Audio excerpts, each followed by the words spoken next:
Mahilig ka ba sa mga halaman, especially ng mga indoor plants? Well, kung ganoon ay huwag mong gawin ang mga ito sa iyong indoor plants dahil masama ang magiging resulta.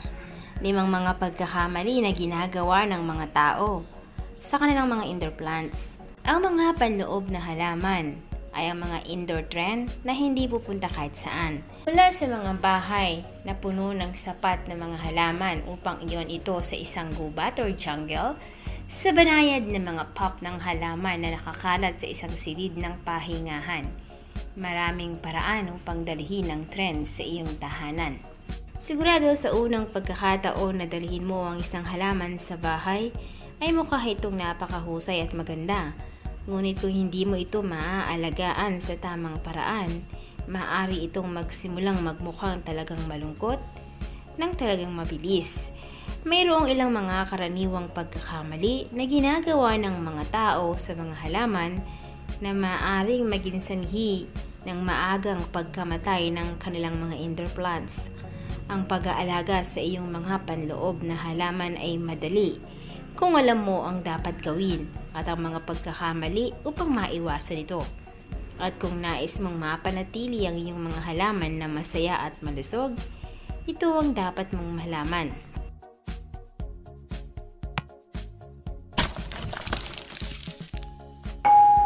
Number 1, maling paglalagay ng halaman. Ang lahat ng pananaw natin na kung saan ang itsura ng ating mga halaman ay mahusay sa ating mga tahanan.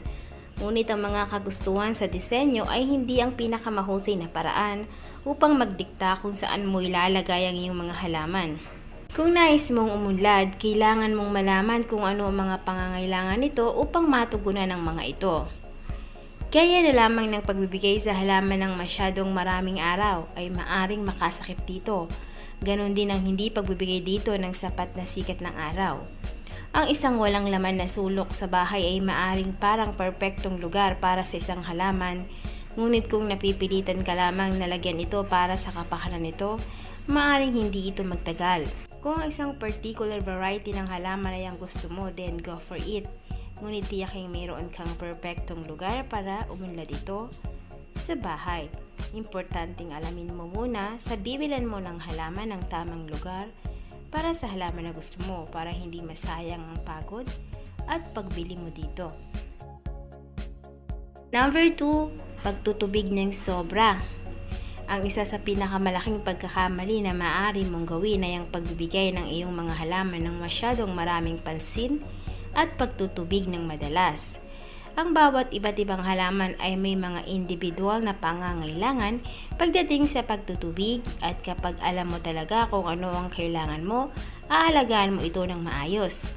Ang ilang mga halaman halimbawa ay hindi dapat na matubigan hanggang sa ang lupa ay ganap na tuyo kapag pinisil mo ito o kahit na yung unang 2 pulgada o 1 pulgada dapat ay tuyo.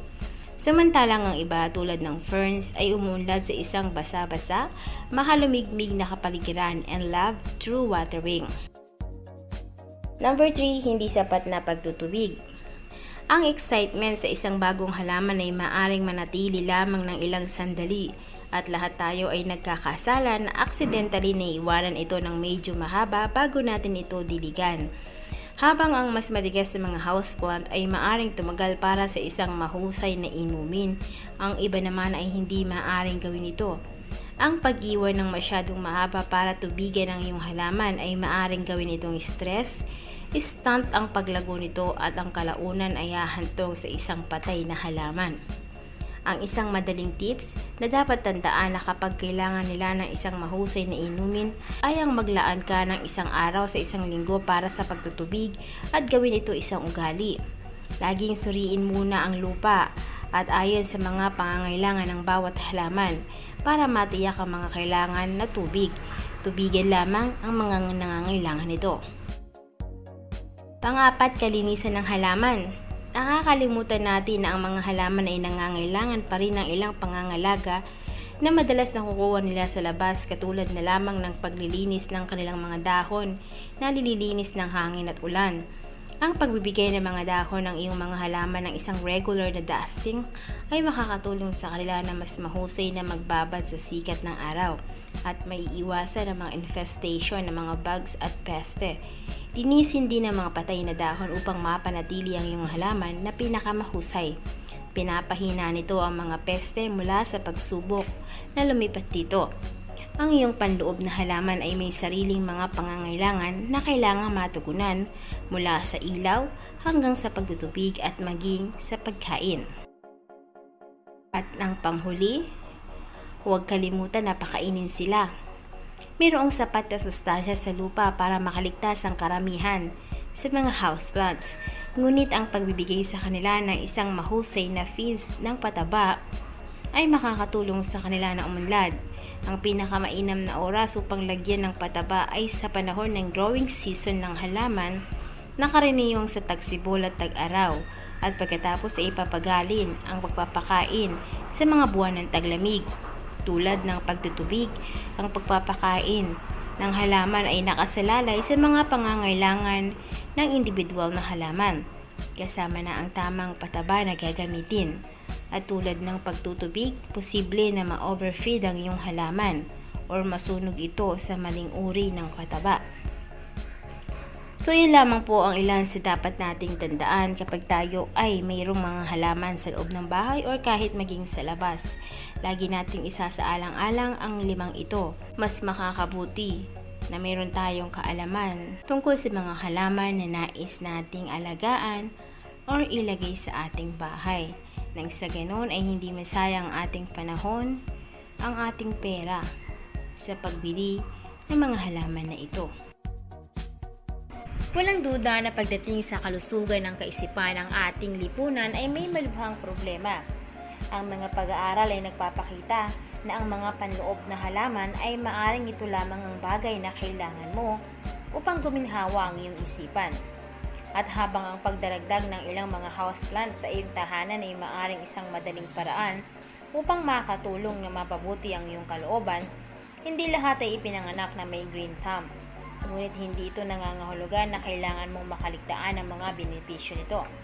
Piliin lamang ang iyong mga houseplant batay sa iyong pagkatao at magkakaroon ka ng isang umuunlad na panloob na kagubatan at mas malusog na balangkas ng isipan nang walang oras. Para sa mga manlalakbay or traveler, ang halaman na bagay sa inyo ay mother-in-law tongues or snake plant. Number 2, para sa trailblazer, olive tree ang bagay na halaman sa inyo. Para sa mga high achiever, aloe vera ang babagay sa inyo. Number 5, para sa mga makakalimutin, Zanzibar gem ang halaman para sa iyo. Number 6, para sa mga BCB or sa mga bising tao, Devil's Ivy ang halaman na para sa iyo. Number 7, para sa mga laging balisa or mapag-isip, Lavender ang nababagay para sa inyo. Number 8, para sa mga helper, Monstera ang halaman na para sa iyo. Number 9, para sa social butterfly, spider plant ang bagay sa inyo. Number 10, para sa mga daydreamer, fiddle leaf fig ang halaman na para sa inyo.